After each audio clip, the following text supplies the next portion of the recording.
So my best friend told me she was too sick to come to my birthday dinner, and 3 hours later I watched her post a video of herself dancing at someone else's house party with a drink in her hand. Happy 17th birthday to me, I guess. Let me back up. Jess and I have been close since freshman year. Like, the kind of close where you don't even knock on each other's doors anymore. You just walk in, and their mom doesn't even look up from the couch. We had this thing where we'd voice memo each other instead of texting, because we said typing was too much effort, which honestly tells you everything about our energy. She was the first person I ever cried in front of about my parents' divorce. And I was the first person she called when her grandma got diagnosed with cancer last year. We weren't just friends. We were the kind of friends where people literally referred to us as a unit. Are Jess and Maya coming? Like we were a package deal.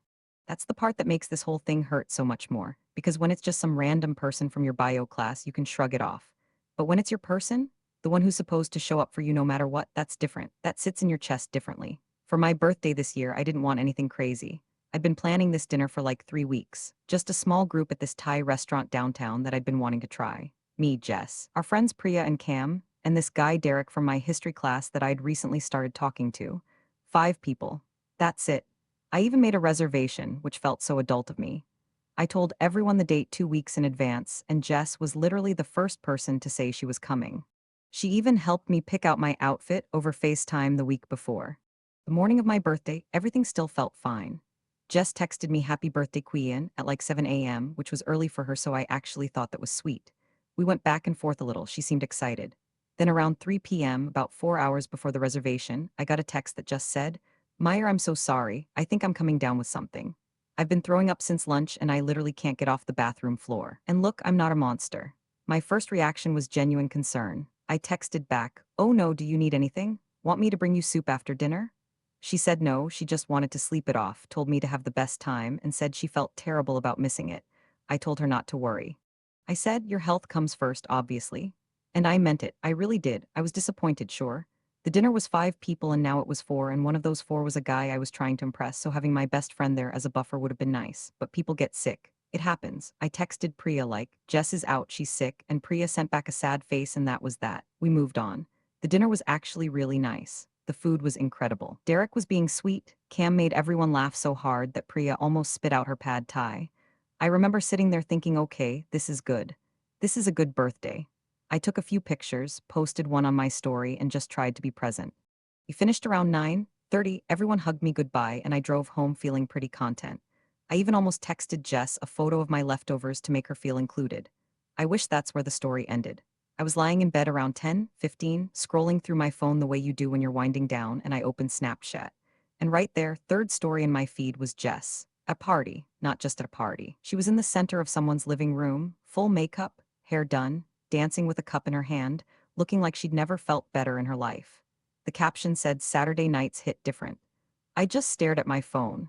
I genuinely didn't move for like 30 seconds. My brain was doing that thing where it tries to find an explanation that isn't the obvious one. Maybe it's an old video. Maybe someone else posted it from her phone. But no, she was wearing a top I'd never seen before, and the timestamp was right there. She posted it 45 minutes ago. While I was driving home from the birthday dinner, she told me she was too sick to attend. I screenshot it. I don't even know why. Reflex, maybe? Or maybe I just needed proof that I wasn't making it up. I texted Priya just the screenshot with no caption, and Priya responded in like 8 seconds with, are you kidding me? And then I did something I go back and forth on. I sent the screenshot directly to Jess. No message with it, just the image. She opened it almost immediately and then nothing. No response. She didn't even start typing. Just silence. The next morning I woke up to a wall of text from Jess. She said she had been feeling sick earlier, but then started feeling better around 8, and her neighbor invited her to this small get-together, and she thought it would be low-key enough that she could handle it.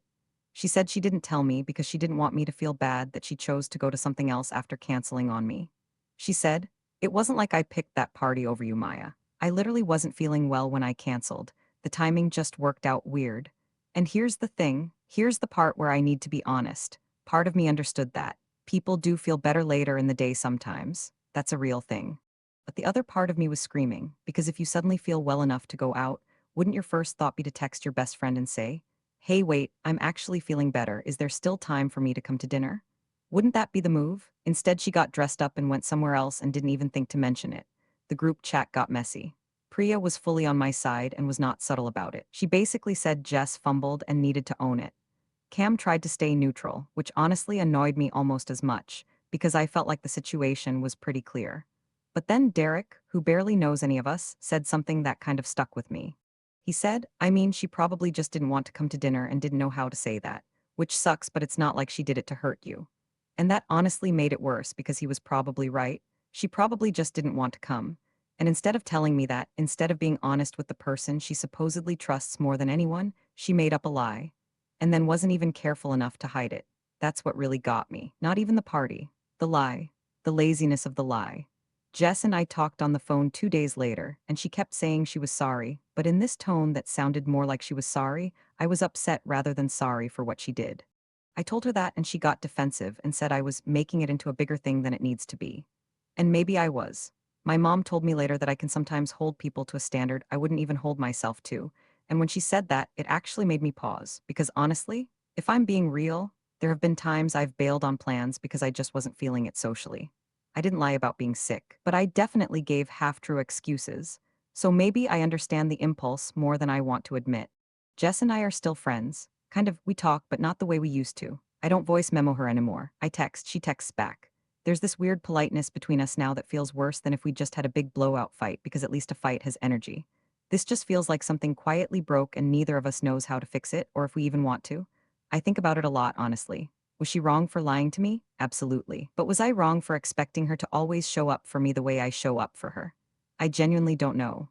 So tell me, if your best friend did this on your birthday, could you actually forgive them and go back to normal, or would something be permanently different?